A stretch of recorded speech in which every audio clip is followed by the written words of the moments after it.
Welcome to the Blind Apex Podcast, where amateur club racers tune in to get faster.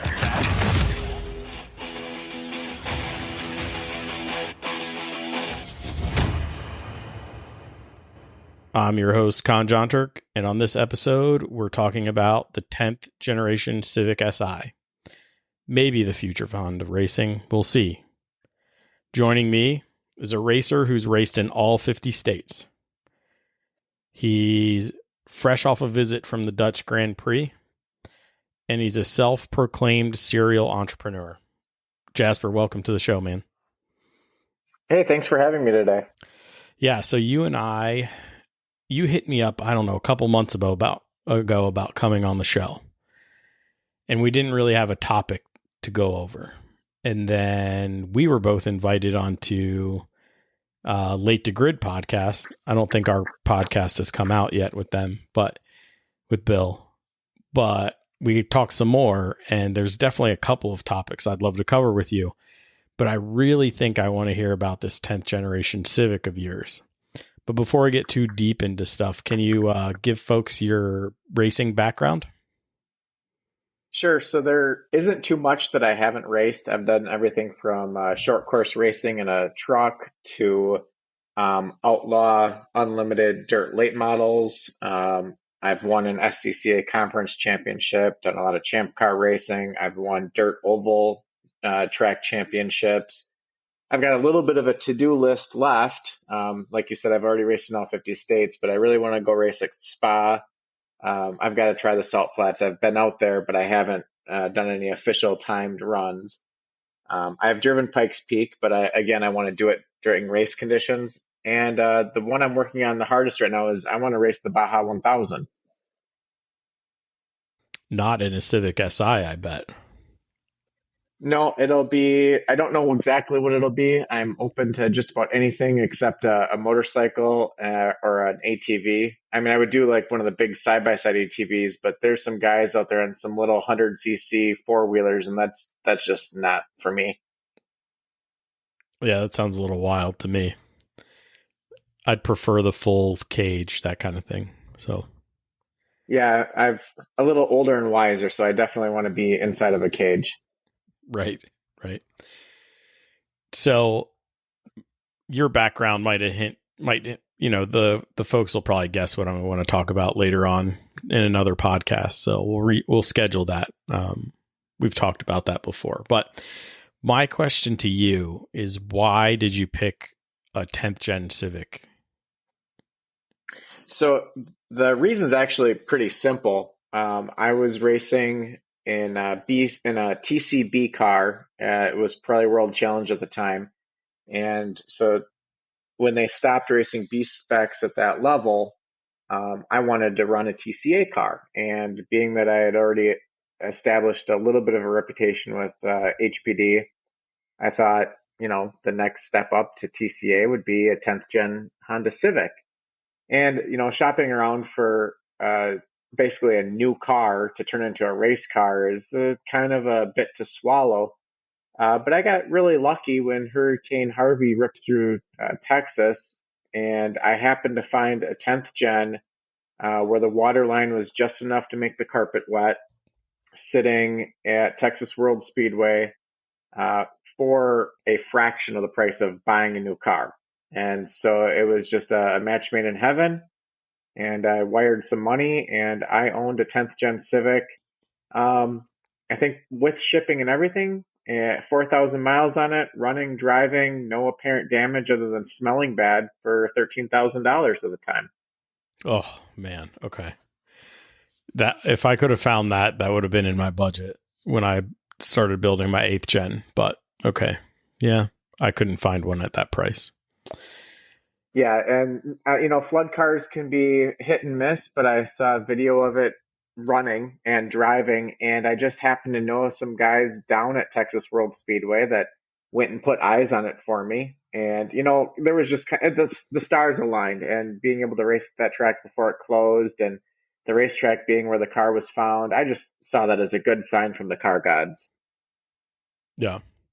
So it's being built for TCA or in that genre of car? Is that what you're building it for? Yeah, so it's completely TCA legal right now, other than some of the electronics. So they would require a little bit different camera packages and some data logging that I don't think I have hooked up the way that they would want it to. But mechanically, it's completely race prepped to go TCA racing this year if you wanted to. That particular platform is going to age out in the next couple of years at a World Challenge. But yeah, that's what the car was built for. Okay. So, hot tip for everyone: if you wait 2 or 3 years, maybe you can get some used TCA cars, 10th Gen Civics to race. I wasn't patient Yeah, enough for that. there's some for sale already. Um, there's there were a couple things that we weren't allowed to change to make it TCA legal that SCCA has let me upgrade for reliability reasons. They Hmm. were breaking a lot of turbos and a couple other things, and I've I've had my fair share of mechanical pain with the car, and so right now I've got it pretty reliable. Um, but yeah, there's a bunch of guys that were racing them when they first came out that weren't too happy with them. Okay. I mean, that's good to know. So, let's jump a bullet point for me and let's talk about these weaknesses. So, you already said iRace and Honda Challenge, there's no way they let us change the turbo. So, the turbo is a problem. What type of limitations does the stock turbo have that you found? So I've blown up, I think, a total of 12 turbos, and it was always, we're trying to tune the cars and we're trying to get maximum power out of them within the rule set. And I believe that if we had left it completely bone stock with a stock exhaust system and not messed with anything or a tune, the car would probably be pretty reliable because that's what Hondas do, right? Um, but when we put the legal exhaust system on it, I think there was a balance imperfection between the exhaust manifold or not the exhaust manifold, but the exhaust system. Mm. And so I kept getting the turbines to actually flex and it would touch the casing, the side of it. And I blew up a whole bunch of stock ones. And then I started experimenting with some aftermarket companies. And one company that remained nameless absolutely just thinks that there must have been a bolt loose in it and it sucked up a bolt. Of course, it didn't. I put it in at the track and I know I didn't drop a bolt in it. But currently, the two turbos that I have not been able to blow up are the second ball bearing turbo that RV6 made and the PRL turbo. Okay. The nice thing about the RV6 turbo is it uses a stock housing. So after destroying a ton of them and writing all kinds of letters to all kinds of rule makers, because it uses the stock housing and it has the same size ports, all it is a stronger bearing inside. Mm-hmm. It's not, it does make a pony or two more, but it's not a huge performance upgrade. It's a reliability upgrade. Okay. And if someone were to spend some time with a die grinder, you wouldn't know that it's not a stock turbo. The PRL turbo is not the same casing and is obviously not stock. And if you know what it's supposed to look like and you look under the hood, you'll know that that's not right. But the PRL turbo is your traditional snail shape. It's not the same shape as the Honda turbo. Mm-hmm. And of course, that the reliability is there. It's a proven design.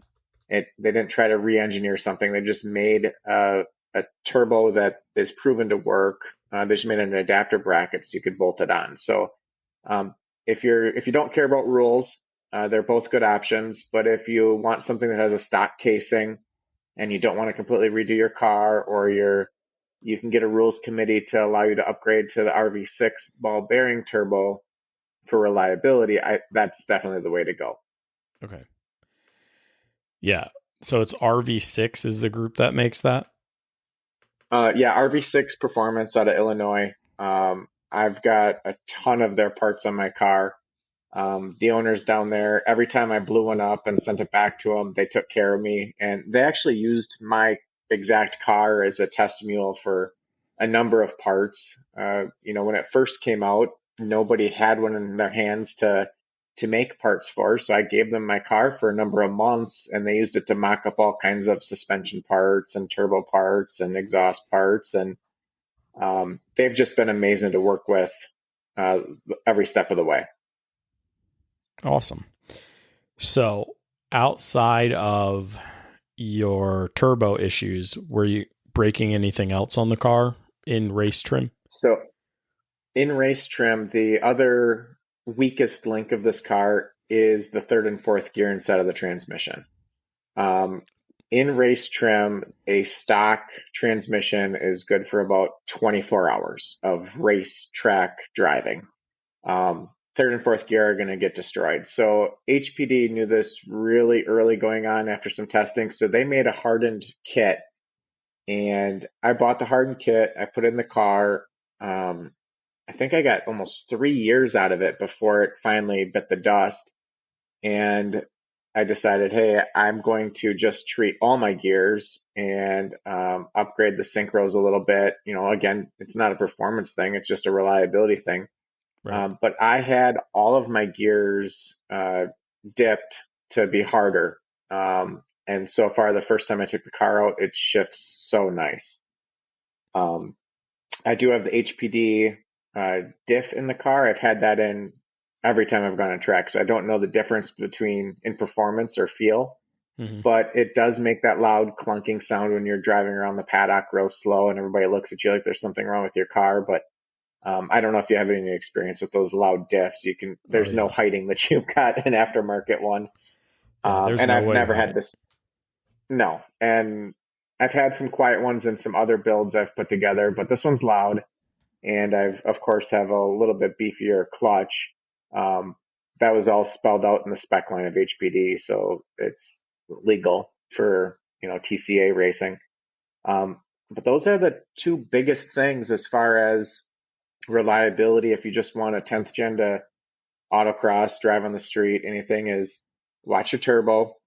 Especially if you start doing mods, and third and fourth gear, they're going to check out at some point. Okay. So I know NASA Nationals just wrapped up last week, and there was a 10th gen there earlier in the year. There was a crossover race at the Nationals event, or at the Nationals track, and that car was having intake temperature issues. Is that normal? Was that common in the turbo cars? So I don't know what mods he had. I never had intake temperature problems. There's a lot of plastics that are bolted up to the turbo there, the factory tubes. We've melted a few of those, but they usually don't go bad until the turbo has started to go bad. So if he's having those temp problems in the intake, I would pull my turbo and check it very closely and make sure that there isn't anything wrong with it. I've had trouble with the actuator. I hope he didn't put an aftermarket blow-off valve on it. That's driving a turbo car. Half the fun is, the blow-off valve. But there's plenty of people online that'll tell you that that's not something you should add to the 10th gen. And there's a lot of guys that blame that for other issues. I don't care about the car making turbo sounds. It's a race car. Right. So I wonder if that might have been part of the issue there. Okay. So really you're saying the weaknesses are just the turbo, and now I'm drawing a blank. Third and fourth gear. I'm a firm believer. Yeah, I'm a firm believer if you were to leave everything stock and not put a crazy tune and not try to build boost and leave the stock exhaust, or at least not as aggressive an exhaust as I have on my car, the turbo might be okay. It would probably be okay. But third and fourth gear under hard driving conditions just is the weakest point, from what I can tell, between my car and what others have had happen to them. Okay.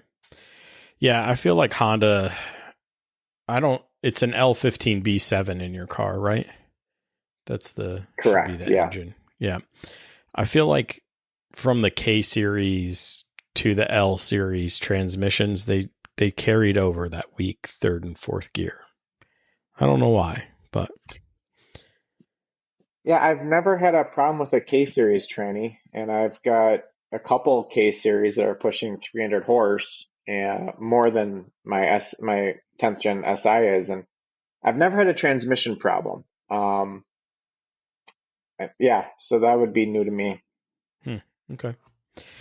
Um, so let's talk about the strengths of this car. So it's size, the width of the car. So I have an 8th gen like yours, Mm-hmm. and it feels obviously it's front wheel drive, but it feels really stable. It feels like you're driving a 3 series. It is a big car. It's much wider than the 8th gen. And because I'm running some massive Hoosiers underneath it, the car sticks. Um, I have some massive rear springs in the car. It's your typical front wheel drive road course setup where I like to make the rear as stiff as can be so it doesn't go anywhere. And I like a loose car. So a lot of times I'm pumping up the rear tires much higher than the fronts to get it to rotate even more. Mm. But I really love how the width of the car. It just feels really good underneath you. It doesn't step out and misbehave unless you've corded the tires or you're driving like a complete idiot, which granted I do sometimes. I mean, it's It's a racing, sharp right? looking car. Yeah, yeah. And it's a sharp looking car. I love the body lines of it. Um, there the there wasn't much for aftermarket stuff or much help for parts at first because they just didn't exist. So when I first started playing with it and looking into it, um, I drew a lot of blanks. But now there's plenty of stuff on the market. Um, one of the things that you have to do if you're going to track it is replace the grill. The factory grill blocks so much of the radiator, and that was one of those things when HPD first started releasing the parts. They were never in stock, and you couldn't get them. Well, lo and behold, there's a cheap like $45 grill on eBay, which is the same exact one. It just doesn't have $300 sticker on it. Um, so I put that on the car, and I've never had an overheating problem ever since. Okay. And the overheating really doesn't happen unless you're tucked up underneath somebody else. If you're playing follow the leader, the car is going to get warm. I never had that problem, but I saw a couple other guys uh, blow motors because they were drafting and not giving the car clean air, and so that bigger grill was a great idea. Okay. I mean, that sounds pretty simple. We know they're Honda reliable, so they're pretty. I mean, that's got to be a strength to it. And if the weakness is only gear 3, 4, and then the turbo, and there's solutions already out there, then hey, it should be a pretty easygoing car. So, Yeah, and of course, doing your homework and all the data's out there now, I could spend a whole lot less time, money, and heartache just stealing somebody else's research. So if I can save somebody some money and some time and some pain, I'm all for that.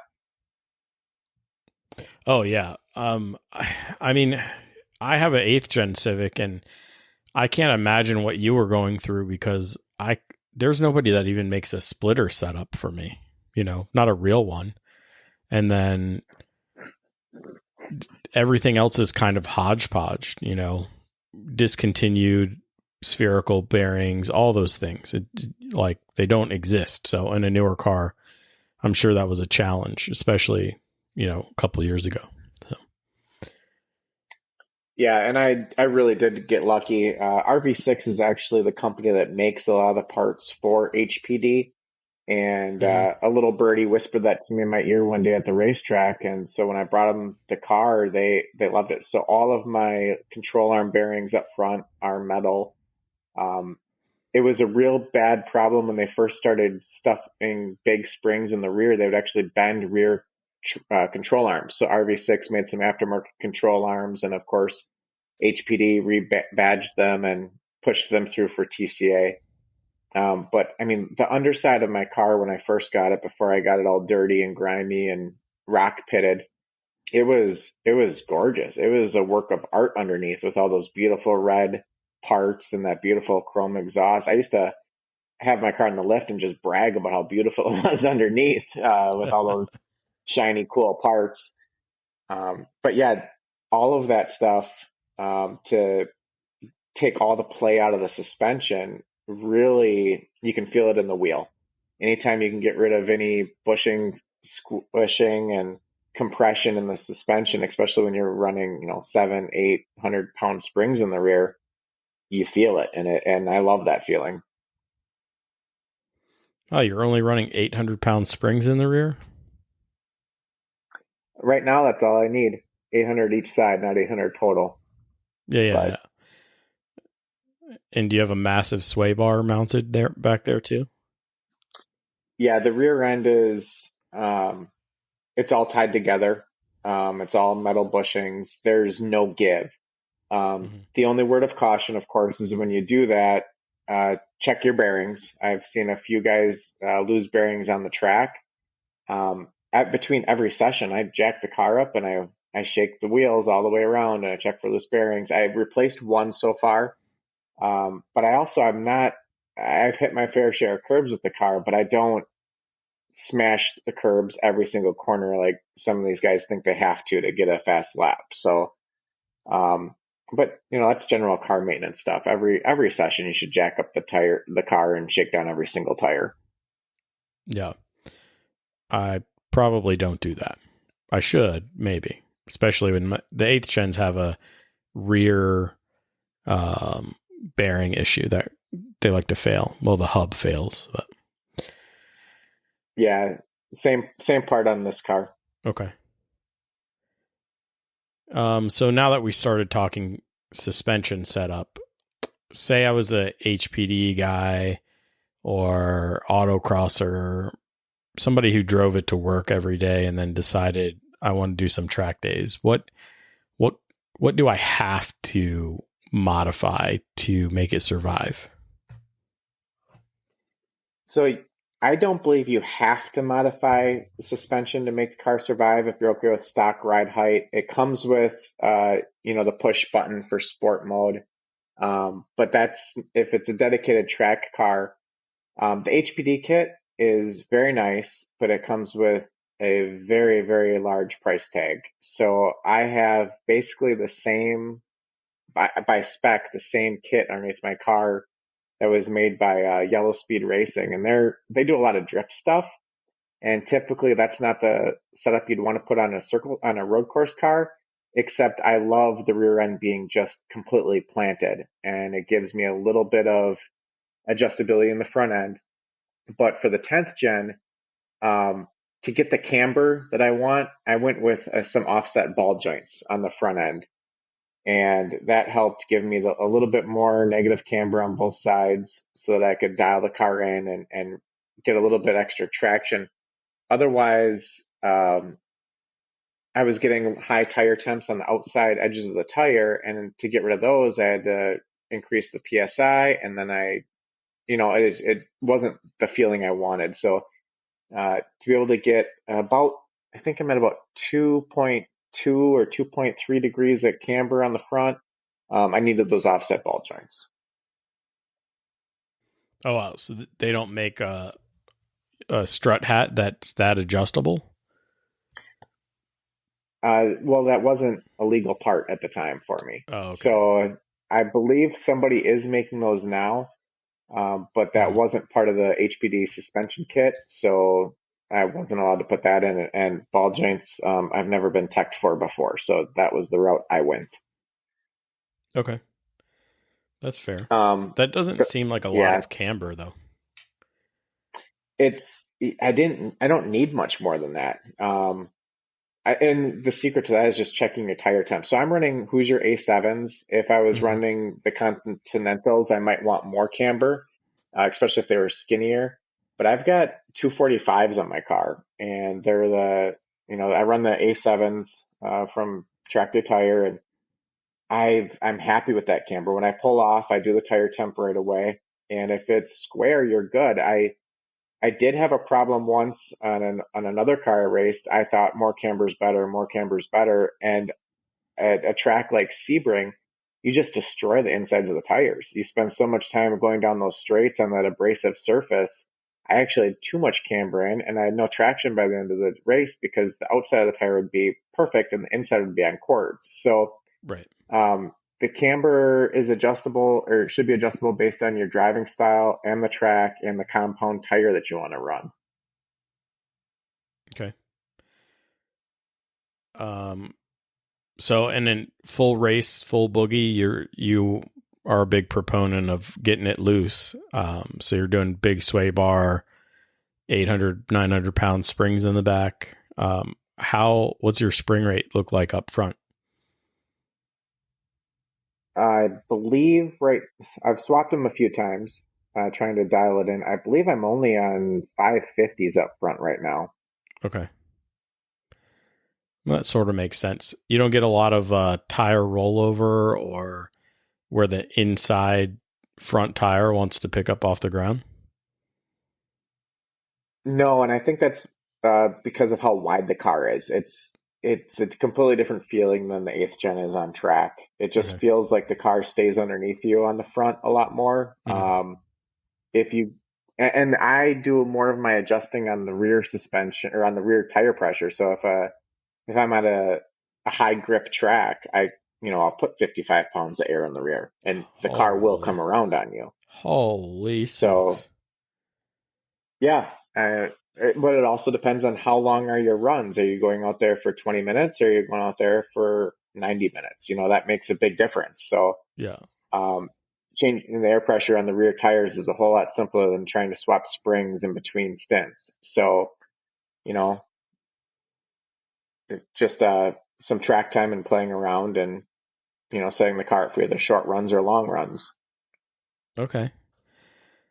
I mean, that's a lot. I thought I was running 33, 34 PSI in the 8th gen, and I thought that was a lot, but Yeah, there's a lot of front wheel drive guys too. When you're running on like a P0 or an R7, they will put the most garbage used up tires they have on the rear and try to get rid of rear grip. Mhm. Um, if you're running a class that doesn't care about tire size, I know of a couple of guys that actually run a narrower tire on the rear to get rid of some rear grip. But again, it depends on the rule set that you have to follow. If you have a spec tire, if you have to have the same tire all the way around, there's all those variables. But if the rules say you can't run this, you have to run this suspension, or you can run these parts, tuning the car with massive air pressure helps. It also acts as a spring and gets rid of more compression in the rear. So if you have rules that don't let you change the lower control arms, but let you stuff any spring you want in there, well, these cars aren't going to take a super heavy spring. They're set up as street cars.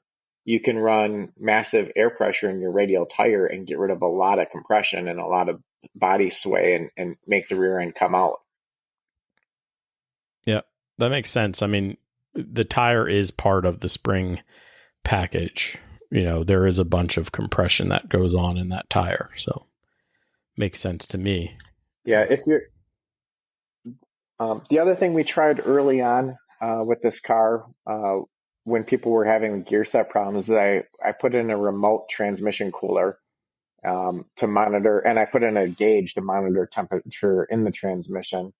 And I don't know if that was, I mean, obviously cooler train temps are going to prolong the life of every component in there.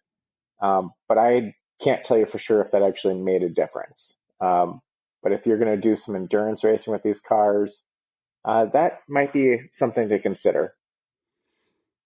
Yeah, I'm trying to get Nick Kors on the show. He has a system that he developed for the 8th gen, a cooler, because he's convinced that he's also supercharged, so he did some gnarly things to this K motor, but he's convinced that we just run our transmissions too hot. So it's definitely a thing. I mean, there is a way to be too cold in the transmission also, but if you were thermostatically controlled, I assume so. Yeah, we put a temp sensor on the pump, and so the cooler kicks in when it hits a temperature, and and then it runs and it runs for a time after the car is shut off. So it'll keep running until it's down to a certain temperature as well. Okay. That'd be interesting to see or get specs of, because I may go to a transmission cooler. Right now, I'm not a 10th gen, but in my 8th gen, I need to dig out 50 to 100 pounds so I can start adding some stuff that I want. But speaking of Yeah, that, there's some weight there. what's the weight look like sort of in race trim for you? How extreme did you have to go to get your car down to whatever weight you need to be?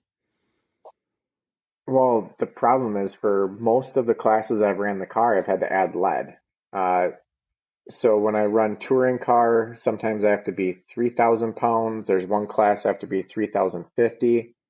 If I go to an ST class, I'm allowed to go down to 27.5.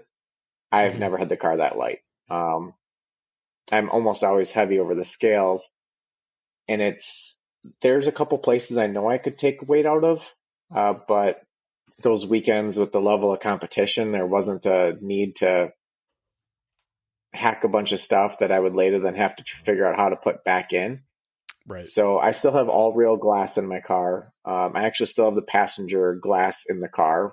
Um, I'll probably be taking that out shortly, but I want to put the lead in certain. So that's another thing. Some series you're required to put the lead on the passenger seat, or Right. where the passenger seat would be. Other classes you can put the lead wherever you want. So I'm going to remove a couple things out of my car so that I can play with the balance. I like where the car is at right now, but I would really like to hang it basically below the motor, you know, right between Right. the front tires, as low as it'll go.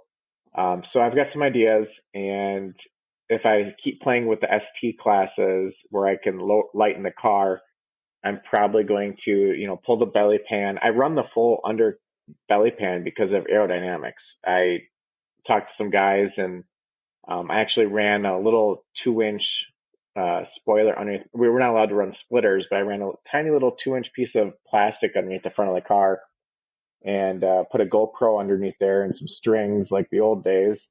And I was amazed at how much air doesn't go into the car with that.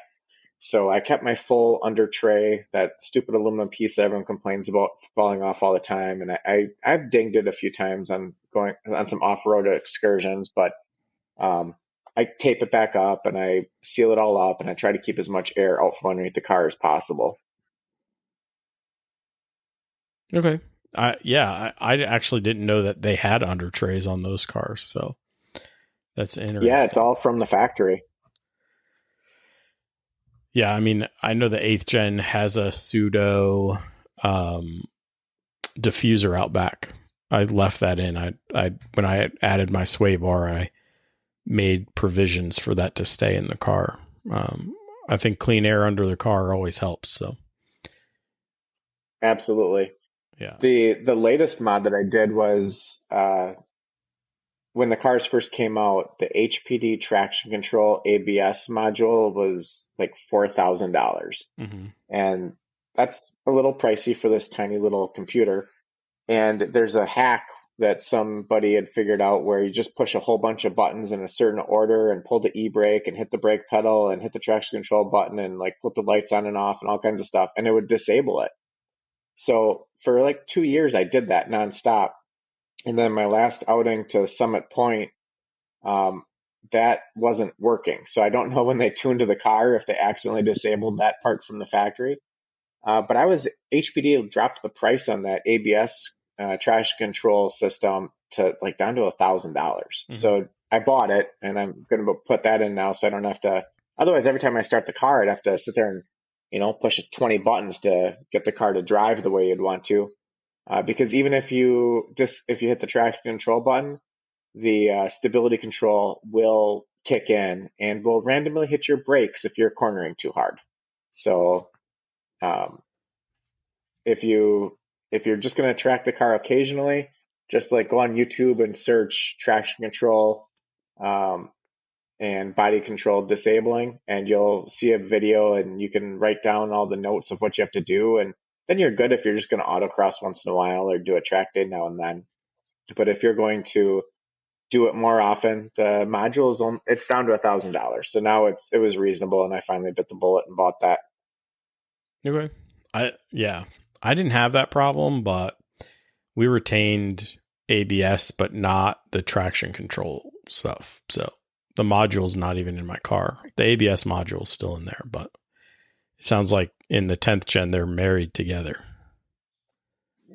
They are, and I played around with the ABS sensors, and the problem is I have too good of brakes on my car. So if I don't have ABS and I'm running a really soft tire, I'll lock the front end up. I did at Road America. I flat spotted a couple Hoosiers, and by Canada Corner, the tire blew up because there's nothing left. I do have a big brake kit on the car and with hawk pads and frozen rotors, and it is unbelievable with the ABS engaged. I can outbrake pretty much any car I've ever had to race to a corner. Now, obviously, that's not always the best way to get through a corner, but if you're driving with a hot dog that's their game, fast in, and then who cares how you get out, I can outbrake them, and I can get past the Porsches and the Mustangs in the corners without any trouble at all. Okay, so what calipers are you on? I have the actual HPD calipers. They're really made by StopTech. Okay. So, and then it's basically a StopTech big brake kit that HPD rebranded and sold for more money. Mm-hmm. And then I run the Hawk. I think I'm on the 60s right now from Hawk. And then the rotors, every time I wear out the rings, I just call it frozen rotors, and they send me a direct replacement. And those guys are awesome. I sent them a part number off a box that was missing a digit, and they're like, "Oh yeah, we got those." They're pretty awesome. And the frozen rotors, they cost a couple pennies more, but you can get, I think I got 4 sets of brake pads per 1 set of rotors. And we all know Hawk brake pads will eat a rotor because that's what they're doing. They're stopping the car. And ever since I switched to the frozen rotors, to get 4 sets of brakes instead of just 1 per rotor that's a lot of money saving. So, oh yeah, I abandoned Hawks because of pad life and rotor life. It was terrible, both of them combined. Yeah, and as far as the most important features on a car, the brakes are the number one thing that I need. If you blow a transmission or you blow a turbo, you're going to go home just fine. Blowing the brakes, that's a world of hurt. So I like to stop, and I like the Hawk pads, but they ate a lot of rotors. And ever since I switched to the they freeze them, they throw them in the cryogenic whatever solution, and they deep freeze them. And those scientists know their stuff, and now they last a lot longer. Is that who you sent your gear set to? I cannot confirm or deny that. Okay, but they'll do it for you too. Yeah. They'll do it for any material. So I actually know of people that run spec classes where they're disassembling internals and sending them over there to have them dipped. And then you can't tech for it. It's not something they can find, but anything that's metal that gets hit with heat that could hurt it can absolutely be dipped. You just can't have different metals in the batch. So like you can't send a piston hooked up to a connecting rod. They have to be completely disassembled. There can't be anything on it. But it's good for all kinds of parts that you want to make more durable. Oh yeah. I wish it was technically legal for me to do that. I'm allowed to have a hardened 3-4 gear set, I believe. But from HPD, so it's very specific on which hardened gear set I can have.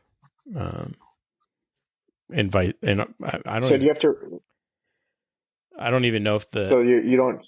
the 10th gen doesn't get that allowance, I don't think. I actually don't know, mostly because I haven't read the rules in a couple weeks. Normally I read them weekly because I'm a nerd, but I also don't have a 10th gen, so I don't read it with that view. But Yeah, I can't tell you if it's completely, well, I was talking about a go-kart motor that we disassembled and dipped. But from my 10th gen, when it comes to stuff like that, that's reliability. If I want to spend the money on my transmission internals so that they last me 3-4 years, and there isn't necessarily a competitive advantage or a lap time difference, that I don't see the problem with that. And there's, when I read rules for certain series and there's stuff in there that can save you so much money that doesn't necessarily equal performance, I don't see a problem with that. There's some people that do, but I guess that teach their own. yep. All right. Anything else that we missed covering on the 10th gen, you think? Well, let me see. I've got a whole list of everything I did to it, and let's see if there's anything I left out. Um, I have it tuned on hand data right now. The motor mounts, obviously, Hasport is great. So, is the Honda um, Flash Pro? yes, Okay. I hate Flash yeah, Pro, but okay. I mean, it's what my tuner uses, and it's what I have. I just don't like it. But oh, there is one other thing I put in. It's not in the spec line, and nobody's had a problem with me running it yet.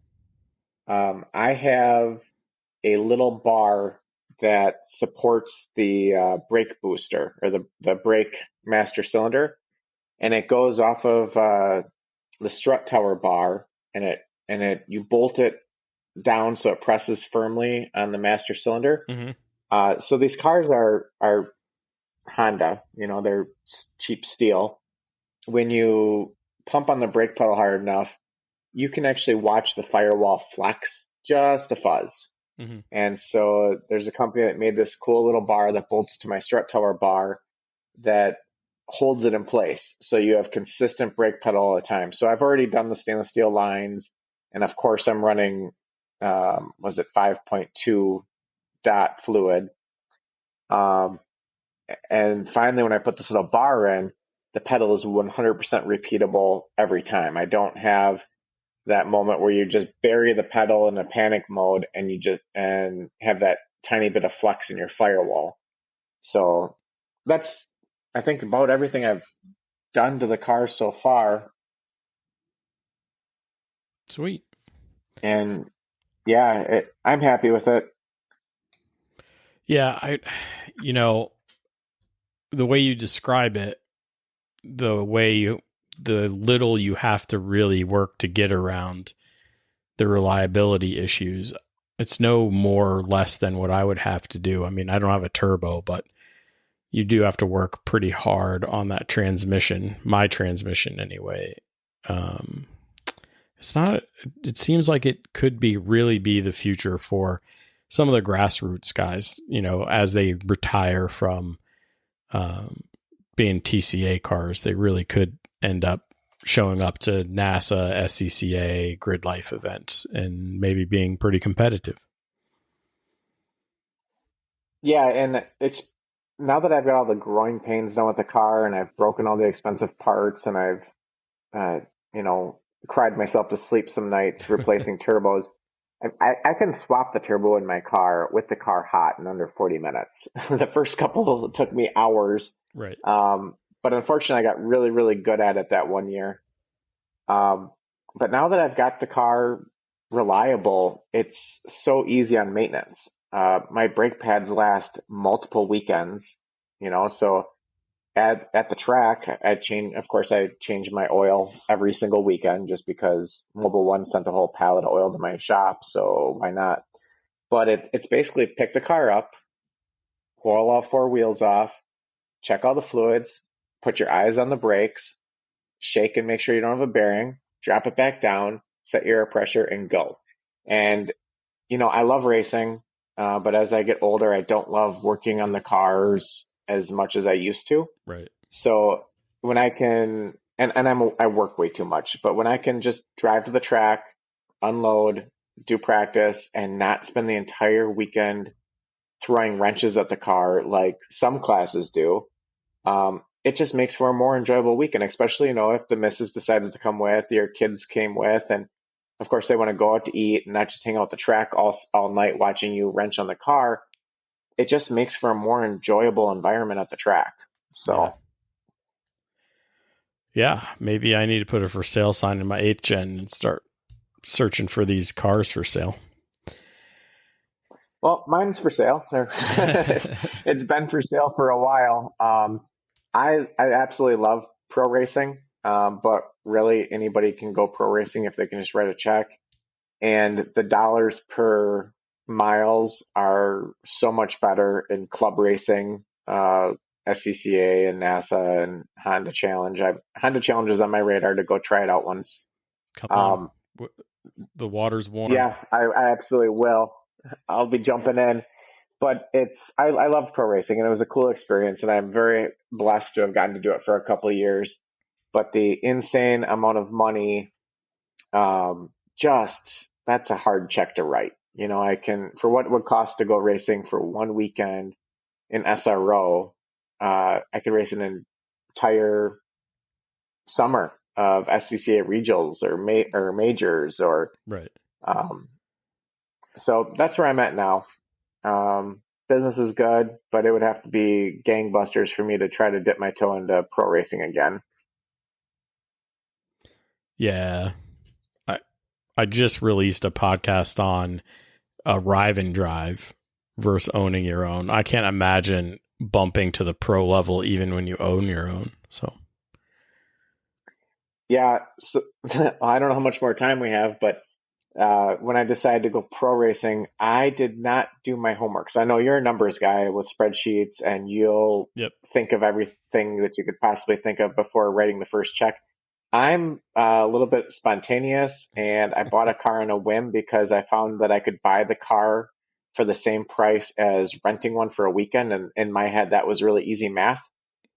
And I signed up for the entire year in pro racing. And I got to the track, and then I find out that the massive check that I had written them didn't actually include my entry fee, and I have now doubled my expenses for the year. Oh, wow. So, yeah, and then everything that I had to buy to be compliant, and then all the money I wasted, and then doing the second year was a steal because I already had the infrastructure and I had everything I needed. So we just went racing a second year because why not throw a little bit more money on the burning pile that you already have? So, Oh, yeah. it was fun. I'm glad I did it, but I love arrive and driving too. So as much as I've raced my own cars all over the country, I do a lot of arrive and drive. I'll hop on an airplane, and you know what? Some days it is so nice to just write a check and walk away and be done. And then then I get excited and I come home and work on my own cars again. So I'm a fan of both. Whatever works for you for whatever instance. Yeah. I I'm such a stickler for budgets and how much I expend and making sure I have plenty of income left over even after racing. I just don't want to afford arrive and drive. So Yeah, and it depends on your time, right? So I've had clients when I was renting out cars that had zero time. They had insane corporate jobs where they left the office Friday night, showed up at the track Saturday morning, raced all weekend, flew home. They had zero time to work on cars. They had zero time to transport cars. And so all it really is trading time for money or vice versa. I right. love working on cars because I want to know when I'm behind the steering wheel what that clunk was. I want to know that every part of the car, and I want to know the feeling of it. And so I've had horrible arrive and drive experiences where I will never talk to those people again. And I've had amazing arrive and drive experiences. And I've had times where I'm like, where I actually believe I got my money's worth. And I've had times where I was completely ripped off. So it it's all over the map. And now at least with social media, you can follow the teams and you see the product before you get there. But there's more than once I've shown up to the track and the photos of the car that were sent to me previously were not the car that I showed up to find at the track. Yeah. They were completely demolished. Those, we could talk all day about those stories. Well, we're wrapping up. We're getting close to 50 minutes. I really appreciate you coming on. Do you have any sponsors or your own company you want to plug while we're here? Because you say you're a serial entrepreneur, so. Yeah, so my day job is I build the most cool fireplaces ever. I travel all over the country, even went to Italy last week for fireplace and chimney work. The name of my company is Chimney Mechanics. I build some really cool stuff. And the last couple of years, I've had some amazing sponsors with trackdaytire.com. If you use promo code Drengler VIP, my last name, you'll get your fourth Continental tire for free. Mobile One, RV6 Performance has gone above and beyond, and I would buy their products even if I wasn't given a discount on them. Hawk pads, frozen rotors, and with racing's not cheap, so any help is always welcome. And I can't thank those guys enough, because every part that gets delivered to the shop is more money I get to spend in transporting ourselves to the track. Absolutely. You can't forget to thank your your partners. We don't call them sponsors here, but awesome. I really appreciate you joining me. I know we talked a little bit before this about scheduling another one. We'll give it a couple months. You can build a bunch more chimneys and stuff and go to more F1 races. I was really jealous of your pictures of the Dutch Grand Prix, but yeah. Yeah, I'm not the biggest race fan in the world. I would much rather participate. I don't watch a lot of racing.